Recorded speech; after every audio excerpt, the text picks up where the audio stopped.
It is after 10 o'clock. And so this is the time every single week where we catch up with the voices of Apple TV.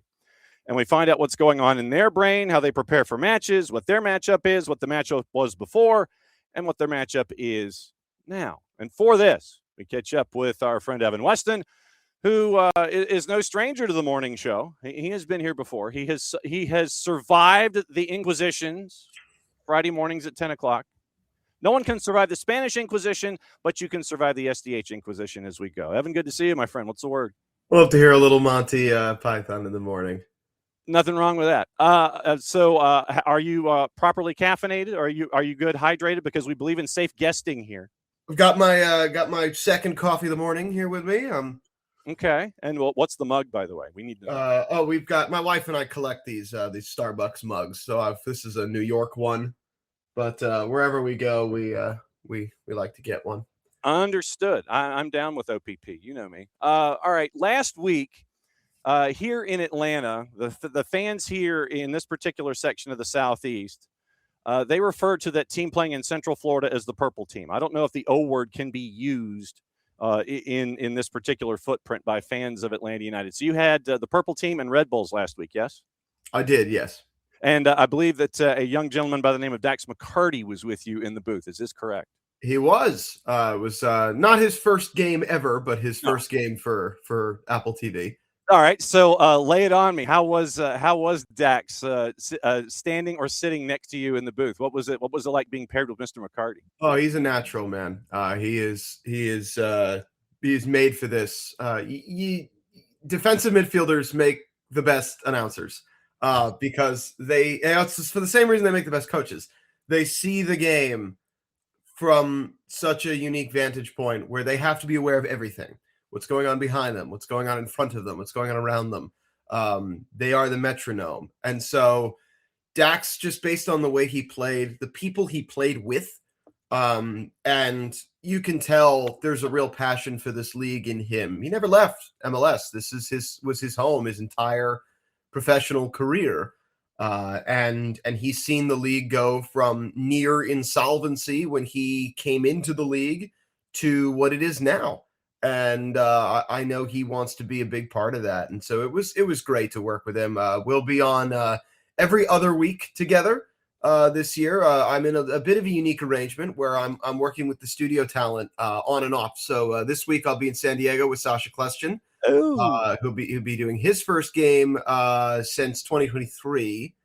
And then we'll be alternating on and off each week. So one of Dax and Sasha will be on 360, and the other one will be with me on a game.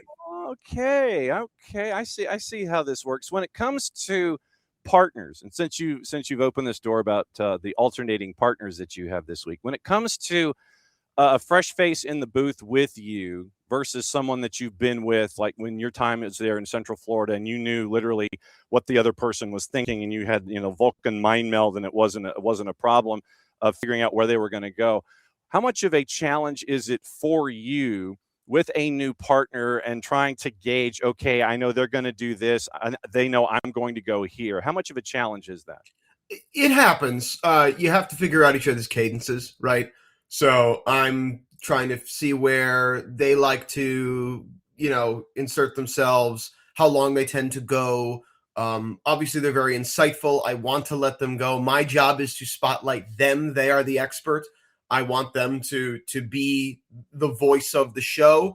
And then, when the ball gets into the final third, they wrap up and I jump in. And that's just sort of something to do. So I found that, we did pretty well not running into each other, having any real breakdown issues. You can give some hand signals and things like that. But ultimately, it's like anything. It's just reps, right? You sign a new player. The new player needs practice time and reps and needs to get to know their teammates better. And so that's all it is. But these two guys are such pros. They are obviously top talents at Apple TV for a reason. I'm really excited and blessed to be able to work with them. And I'm there for them, whatever helps them shine and give the best analysis that they can. when you look at the matchup last week, I know that Orlando City, they bring in 3 U22s, all from Brazil. It's a year of transition pretty much when it comes to personnel. Red Bulls come in, they get the Duke. What were some of your takeaways looking at that matchup from last week? Yeah, so last year Orlando opened with Philadelphia at home, and everyone roundly expected Orlando to win the game, and they got blitzed. And Philly just then did that to everybody for the rest of the season and won the Shield. Now, I'm not saying Red Bull's going to win the Shield, but I think they're really, really good. Mike, again, who knew Michael Bradley would be a good coach? Yeah, wow, shocker, right? And for him to bench Eric Maxime Choupo-Moting, who was fully fit, who was ready to go, guy who scored 18 goals last season and who has played at the highest levels that you can play at, for a 17-year-old, and then have the 17-year-old score a first half brace. I mean, that takes cojones, right? That's a serious statement. That, and we're looking at the lineup before the game. 3 teenagers? What is he doing? Why are you doing it? Okay, no more questioning Michael Bradley. That guy knows what he's doing. They were relentless. They were exciting. Cade Cowell, goodness gracious, 22 years old. That is a grown man. Mehmeti, the 6 that they played, 16-year-old, is going to play for the national team. He's going to Europe in a year or two. A guy we didn't get to talk about enough, but was just completely dominant, was Ronald Donkor, one of their central midfielders. And then you got Forsberg in there, being the babysitter, but he was outstanding. So Orlando was a disaster defensively in the first half. There's no question. Oscar Pareja made multiple changes, changed formations at halftime. They were way better after half. Red Bull got tired in the second half. Orlando were able to attack. They probably should have scored more than the 1 goal that they got. Red Bull then probably should have scored 5 or 6 goals, if not for a phenomenal goalkeeping performance from Maxime Crépeau. Red Bulls had 5.6 expected goals on target in that game, which is outrageous. So, I mean, 2-1 was not really representative of what happened. It was 5-3 was probably more accurate. It was a crazy game, but I'm super high on Red Bull coming off of that game. I really am. Orlando will figure it out. Oscar Pareja is too good a coach. They have too much talent. They might be about to get a lot more talent if some rumors are to be believed. But with Red Bull, I am super high on them. Underestimate them at your own peril. Yes, the Baby Bulls have come out of the blocks and absolutely started swinging. There seems to be, since you opened that door, this DP that a lot of folks know about, and apparently he is in the verge of saying goodbyes, and it's just like, no, I don't want to stay here till June. I want to leave, and I want to go to Central Florida.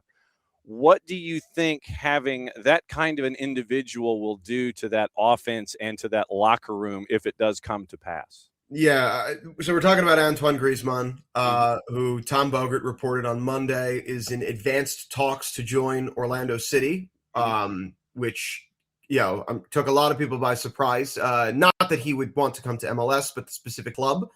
Yes. He had been linked to LAFC forever, but it appeared that door shut when they signed Son Heung-min. And so now it's okay, where, Griezmann still wants to come here. He's mostly come off the bench this year, and he's still Atletico Madrid's leading scorer in all competitions. He's really good. I think he'll be one of the 5 to 10 best players in MLS when he sets foot in the States. I would expect him to have a similar level that Son has with LAFC. They're at similar ages, similar points in their careers. And I think what makes Griezmann a good fit for Orlando is that he's not one of these DPs where you have to cover for him defensively or, hide him and make sure that, you have to put runners everywhere. His whole career, he has done the running. He's played for Diego Simeone his entire life. You don't play for that guy if you don't bust it and defend and have the effort. And Orlando actually plays a more attractive style than Atletico Madrid, in my opinion. But there are times when that team has to suffer in a 4-4-2 mid-block, and Antoine Griezmann knows all about that. I think the potential combination between him and Martin Ojeda, if that's your central pairing, could be devastating. I think they're already going to be a good offensive team. They have issues defensively, no question. And we don't know anything yet about the severity of Wilder Cartagena's injury. That could be a huge issue. Robin Jansen's not expected back until sometime in the spring. They have a real issue going on at center back, and left back. So there are problems there. There's no question. But I think he would give them the ability to maybe lead the league or at least be right up there with Miami and teams like that in goals. I think they were 5th in the league in goals last year without Antoine Griezmann. So you put this guy into that team, I think they're going to be must watch. And I think it's so huge. It would be so huge for the city and for the organization. Kaká put them on the map, right? And well, the fans made it happen. It was a true grassroots team. But Kaká was what put them on the map nationally and made people know who they were and was an incredible ambassador for the club. They've been able to recruit guys like this before. Nani, maybe not quite the profile of Griezmann, but a European champion, longtime Manchester United player. Griezmann will be a step above that. So I think this would be an enormous deal for the franchise. A huge statement of intent from the Will family. The owners of the club have done a terrific job since they've come in 2021. And we'll see. Again, this is a difficult deal to conclude, especially when Atletico Madrid is in the last 16 of the Champions League and likely to go to the final of the Copa del Rey. They smashed Barcelona in the first leg. They're up 4-0 going back to Barca for the second leg. And this is a club that doesn't actually win a lot of trophies. They're stuck in a league with Real Madrid and Barcelona, who tend to hog all of those trophies. So it would be if Griezmann comes now, I think it really would say how invested he is in being part of Orlando City and being part of MLS. And I would expect him to hit the ground running. Evan Weston, Apple TV, being paired with Sasha Kleshchin, all consonants, very little vowels. They're going to be calling San Diego and St. Louis City SC. I promise we'll talk about that one coming up in a bit. We did have some breaking news happen while you and I were talking, and I say breaking because I got the press release to prove it. Josh Sargent is officially official. Okay. Signs with Toronto as a DP. Introductory press conference Wednesday at 3:00. Neither of us will be attending, but they just decided to let us know on the whole. Oh, so, that's nice. Don't tell the St. Louis fans. Yes, signed through 30/31. And additionally, Toronto FC acquired St. Louis City SC's right of first refusal for Sargent in exchange for $500,000 in GAM, $250,000 in 26 Garber bucks, $250,000 in 27 Garber bucks, and an additional $225,000 in conditional GAM of certain added to the TFC roster pending the ITC, and there you go. So Josh Sargent officially official. Wow. So that news broke while you and I were discussing other things. St. Louis getting $725,000 in GAM because they were able to put Josh Sargent on a list 3 years ago is so. Tom Bogert actually had a little context to that is a one-off thing because MLS got rid of allocation order when St. Louis came into the league, right? And they were allowed to pick one player in the world to be their guy, and they picked Josh Sargent. So this is a one-off. Josh Sargent is from there. Their fans have wanted him to sign for them for a long time. So it's a sore spot with St. Louis fans that Josh Sargent chose to go to Toronto. But at least they got $700,000 general allocation money out of it. Yes. So you need scoring, and the guy that you had dibs on is now in Toronto. Okay. Speaking of said club, they are heading to San Diego to take on San Diego FC, the Cruz y Azul. And it is going to be a challenge at the Murph Dragon for them because of the chaos that they had in the offseason with all of the outs and losing Joao Klaus, who is up the 5 freeway, and he's in Los Angeles. What has study hall been like for you getting ready for this one on the weekend? Tell you what, they looked good last weekend. They were in the opening game. The first half was not great to watch, but I'll say that was on Charlotte more than St. Louis. Charlotte seems insistent on playing this low block against the ball style, despite having a full cupboard. But with St. Louis, second half, goodness, they were rampant. They should have had more than one. Kalina stood on his head as he always does. In my view, that game had the two best goalkeepers in MLS between him and Roman Berkey. But I thought St. Louis looked really good and was unrecognizable from the team we've watched the last few years, where they've wanted to be against the ball and just get out on the break and counter people. And they were expansive. They were good in possession. They had clear ideas. They were built around maximizing Marcel Hartl in the half spaces, which is where he really thrives. Olaf Melberg, when he came in last year, tried to play him deeper, which just didn't maximize his talents. He is so much better when he can get forward, get into those half spaces, get between the right center back and the right fullback, get between the midfield line and the back line, make things happen and be dangerous himself. Simon Betcher is going to get an opportunity here to be the man. Looked really good in this game. I know Sasha is high on him and thinks he can have a big impact. This is a tough test, as you said, because you're going against a team that wants to have the ball and is probably going to be able to boss the game, even against teams that have beaten them. It's rare that San Diego doesn't control the game with their game model.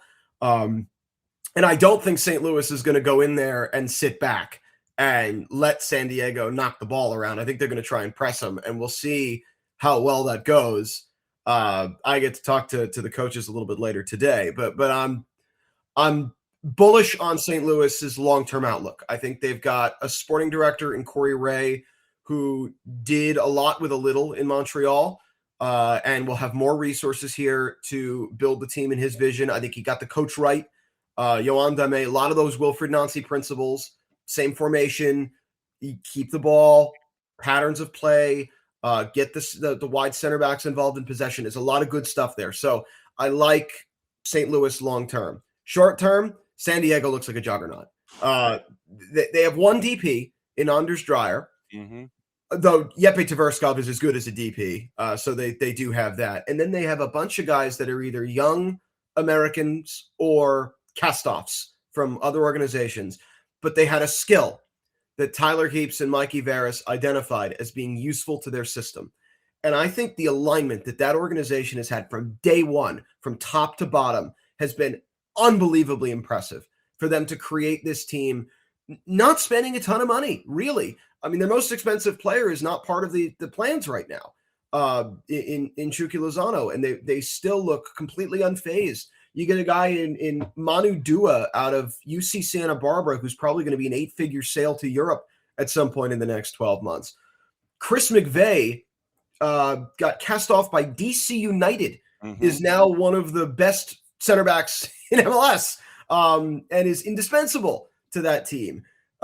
So Anibal Godoy, when they, a guy who has been around forever. By the way, ask Dax McCarty about Anibal Godoy. He's one of the best players he's ever played with. They were together in Nashville for 4 years and really were not allowed to express themselves under Gary Smith. Well, he can express himself now. Looks terrific. Amal Pellegrino couldn't get on the field in San Jose, is lighting it up for San Diego. So I think any move they make, they're at the point where, oh no, don't trade with San Diego. They know what they're doing. I'm super impressed by them. I cannot wait to see what they look like against Toluca, who might be the best team on the continent in a couple of weeks. But this is a big game. I'm excited about it. We've got the Sunday Night Soccer, Orlando, Miami, and then we're on right after that. So if you're still jonesing for more soccer, Sasha and I'll have you covered with the night game. One other name that you have not mentioned yet when it comes to San Diego, Ani Valakari. It's another one of those dudes that just literally, here's the starting 11, just for folks that don't know, against CF Montreal, and they blitzed them 5-0.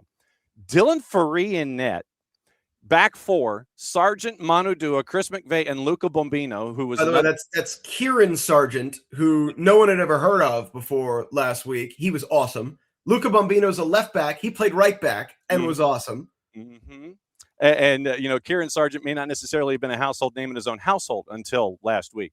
Your midfield, Valakari, Tverskov, and Anibal Godoy. Up top, Pellegrino, Marcus Ingvartsen, and Anders Dreyer.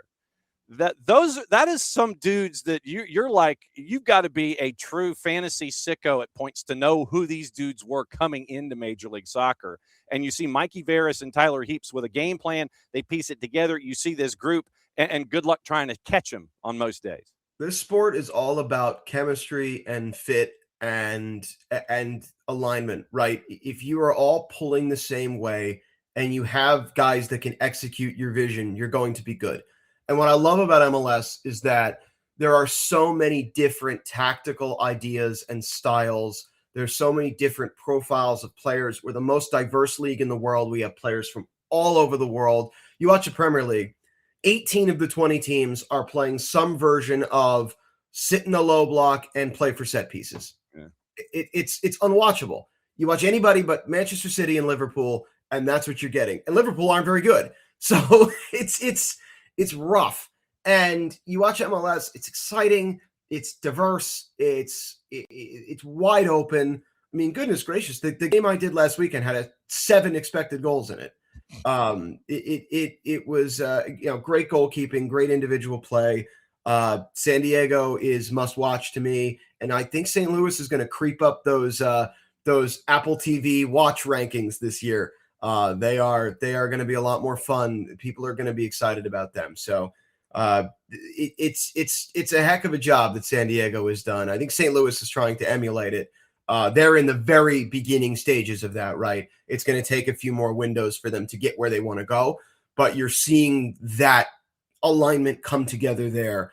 I think for match day 1 of the project, they had to be really encouraged to maybe get where San Diego is in a year, 18 months. You flying out tomorrow? Yes, I'm leaving in the morning. Okay. So he's going from one end of the planet to the other because he's got the late game on Sunday. It is St. Louis City SC and San Diego. Evan, it's always great to see you, my friend. Safe travels. Thank you for sharing the mug this morning and let us know what's going on in the second cup of coffee. We'll be watching late because we will be jonesing after what happens on Sunday Night Soccer. Don't be a stranger, my friend. We'll see you soon. All right. Thanks, John. There goes Evan Weston, everybody. And Evan, as we all know, based in Central Florida. He has had his time with the purple team. And so now he is with Apple. He gets Sasha. So he gets the alternating MLS 360 color guys. Okay. So Evan had Dax McCarty last week with Orlando and Red Bulls. And this week he gets Sasha with San Diego and St. Louis City SC. Josh Sargent, once again, the breaking news that we had while we were on with Evan. Josh Sargent signing as a DP and official press conference. More details on Monday, according to Toronto FC. Wednesday, March 4th, 3 o'clock. And he is signed through 2030-31. So that is the rundown. He's a DP, and you end up with $725,000 in maximum GAM if you hit all your metrics. 250 this year, 250 next year, and an additional 225 if you hit your numbers. So Jason Hernandez has a quote, joins from Norwich, and I imagine that Norwich is quite happy that they no longer have to deal with him. We should just ask Philippe Clement what he thinks. So quote from Josh Sargent about excited to join Toronto FC, grateful to everyone at the club, new chapter in his life with his family in Toronto, and a boatload of stats. 26 years old, 6'1", 176 out of O'Fallon, Missouri. Josh Sargent from Norwich to Toronto FC.